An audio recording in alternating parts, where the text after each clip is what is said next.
Vor 7 Jahren haben diese Herren schon mal beim Reeperbahn Festival gespielt. Damals noch im relativ kleinen Grünspan. Jetzt mittlerweile sind sie auf großer Arenentour in Deutschland und auch mal wieder beim Reeperbahn Festival as the secret act. Also es war der Geheimakt hier beim Reeperbahn Festival. When did you get to know that you will play Reeperbahn Festival? We've known for a little longer than most, I guess, but we got to tell people a couple of days ago that we're playing, and we're very honoured to be the special guest and the secret guest. It's going to be fun tonight. Because really, your career is boosting. I mean, you're getting bigger and bigger. I mean, not size-wise. soon we'll be getting bigger and bigger. No, because you have to take your shirt off, so you still have to be in shape. But really, when you think back from the beginning, or at least the last 7 years, when you played here at the Reeperbahn Festival, what happened in the meantime when you describe it in 2 or 3 sentences? I don't know. I guess it's strange. We've always felt a real connection in Germany since we first came. We've always felt that we've made friends here. But it's in the 7 years since last time, I don't know why things have grown. Hopefully the music has been consistently good, and we really care about our shows and we care about our fans. You know, we don't want anyone to feel let down after they come to see a Biffy gig. You know, if people aren't hoarse and sweating and feel like they've been assaulted by 3 Scotsmen, then it's not a success. So. But it's strange, yeah. If we could put our finger on why, I would explain it, but I'm not really sure. I guess you guys are very wise. We just like good music. So, yeah, absolutely. And now really your 7th album just has been released, Ellipsis, first time #1 in Germany. Of course, in the UK it was #1 as well. What does that mean to you? Oh, it means so much. It's more than we could ever have dreamt of, really.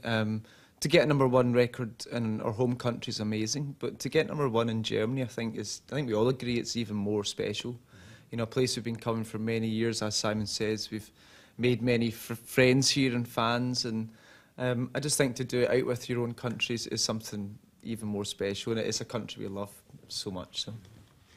Can you describe what the atmosphere was like when you started to write new songs? Because the pressure, I guess, is getting bigger and bigger because the expectations from fans, record companies, all that is increasing. So what was it like for you?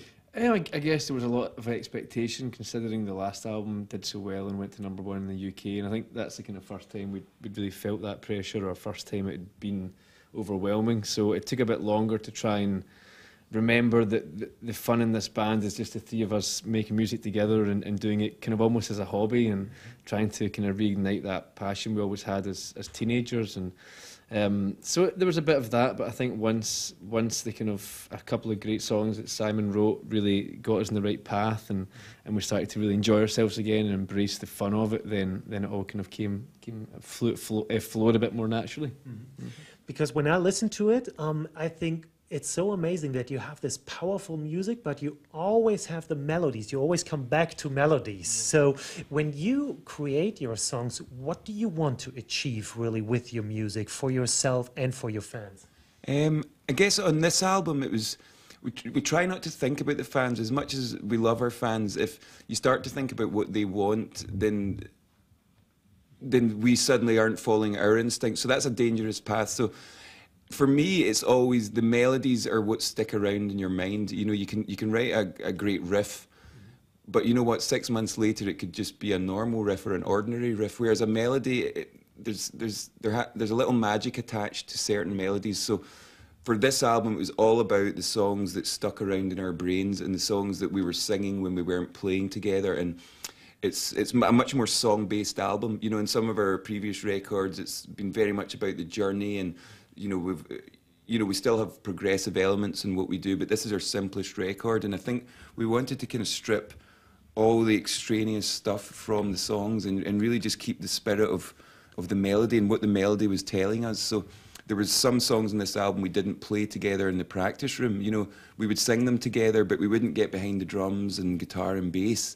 So, and that was to kind of force ourselves to work in a different way, because we were really good at the dynamic, loud rock thing, but it sometimes comes a bit too naturally. So we really wanted to do something that felt unnatural for our band, and that's why we kind of kept the skeletons of the songs together, and the songs that a year later were still kind of giving us goosebumps and things were the songs we chose to record, and And I guess that's why we've made most records, but this time, because we had the pressure, for the first time it felt like people were waiting for the album. And that was tough, because every time we'd have a new song, it'd be like, right, this is a great song, and then maybe only a couple of weeks later, you're like, well, maybe that's not quite as good as we thought. And so patience is key. Patience is so important, you know. But also when I listened to it, I could picture already playing or seeing you play in big stadiums, in arenas, because it has like such a big sound. Do you think about that too when you produce your album, that it's made for arenas? I think it crosses your mind, but then you have to try and find to put it out of your mind. I think if you think too much about what it's going to sound like live, you might compromise the record a little bit. And I think you should just make the best record you can, and then you play the songs live. It's a different thing. You know, they take on a different kind of excitement, a different energy when you're in a room with lots of people singing back to you. So I don't think for our band there's any real worry about, oh, how are we going to do this live? You know, mostly we start off the songs playing them in some degree together anyway. So it's never that hard to go back after we've made the record and play them. I mean, I say it's not that hard. Sometimes it's really quite hard. But we don't think too hard about that in the studio. I think we just want to try and make the best recording of that song we can at that moment. And there's one thing, what you always do, I think you always do, when you have a new album, you do a band tattoo together, right? Yeah. And Chaim, the tattoo artist, is here today and meeting you. Yeah, come on in, Chaim. We at least, see? So he's from Israel, and he has his tattoo studio in Kreuzberg in Berlin. Yes. So how did you get to know him, or did you read about his studio? How did you get to meet him? Yeah, I've been a fan of, I obviously love tattoos, and I've been a fan of... Oh, we can't tell. Yeah. I hate tattoos. And we've been a fan of Chaim's work for years, actually. You know, the last couple of years I've seen his work pop up a lot of places, and I was always really intrigued. It was really unique style of tattooing that I had never seen before. And we just happened to have a couple of days off in Berlin, and we reached out to Chaim, and he was kind enough to embrace the communication, and he invited us in, and he very kindly tattooed us, I think, from midnight to 4 in the morning. And yeah, it was a night session. Okay. But just 4 hours. I mean, it's a huge tattoo. Maybe we can see it later on, but please tell us first, when the 3 guys came in, did they have the idea how to do it, or was it your idea? Well, they didn't really have the idea technically. They just had, like, theoretically the idea of connecting all of them together at some sort of way. And I thought about creating something that would look aesthetically nice individually, but will not be complete as long as they're not really together physically. Did you know Biffy Clyro and their music before, or was there some strangers calling you and asking for an appointment? There were weirdos. There were no weirdos. I mean, I knew the music, but I never had like that kind of personal contact or something with them before, and we do have since then. So yeah, absolutely. Yeah. So, how important are these rituals like this tattoo for you as a band? It reestablishes our connection, and it's kind of almost like our contract for the next few years. If we get a tattoo together, especially one that works when the 3 of us are together, so it means the world to us, and to have the chance to have Chaim, who's such a legend in the field of tattoos, was wonderful. So yeah, it means a lot. Yeah, I think it's important. Even just to let other people know how important this band and we are to each other, you know, because it's more than just music or entertainment for us. You know, this is our lives. This is everything. So, and it's funny that people that say, "Oh, you got a band tattoo, you're going to regret that." It's like, no, we're not. This is our band. You know, we'll decide whether it's for us or not. You know, and for us, it's a source of strength when we do something like this, and it's going through it together. It's such an intimate experience, and to do it all together at the same time, and Chaim's got a beautiful studio, very private, and it was just a real moment. And it's, you know, when you're getting tattooed, it's a very intimate and personal, you know, kind of communication between you and the artist, I guess. So it was just really nice, and to have Chaim kind of come in and just be a part of that and lead us and show us this beautiful, you know, translation, or you know, of our ideas. It was wonderful. But yes. Yeah, billion year contract, basically. So Chaim is now the fourth band member, in a way, yeah? Okay. Yeah, although we'll have to look much cooler. If Chaim joins this band, suddenly we're like, oh, okay, no.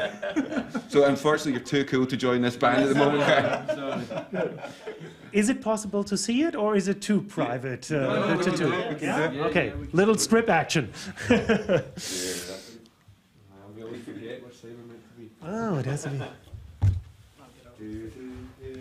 Oh, So, right on. It starts there. starts down there, comes all up there, onto James's back. Yeah, and over here. So Chaim, you can explain us now how difficult has it been to do this? Is it easy or is it really tough? Technically, it was not so hard because they kind of know what tattoo mean and they were very open-minded and committed to the process. And that makes it always very easy, and they liked my idea, so it worked pretty well, I guess. But for James and Ben, it's pretty hard to see because you need a mirror, right? Yeah. You never get to see this ever. I will watch this back in the video. Yeah. Well, thank you very much for stripping for us. So excellent. Thank you very much.